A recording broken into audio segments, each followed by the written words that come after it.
Now to Pittsburgh, where the suspected drunk driver involved in a crash that killed 2 people on Monday night has now been charged with murder and driving under the influence. The crash happened as 2 adults and 3 children were driving back home after a day at the park.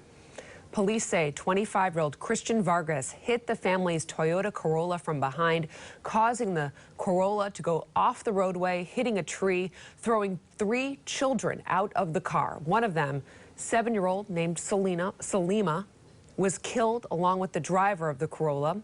Police say that Vargas was on probation for a prior DUI conviction. His 2 passengers, one of them just 10 years old, now in the hospital with serious injuries.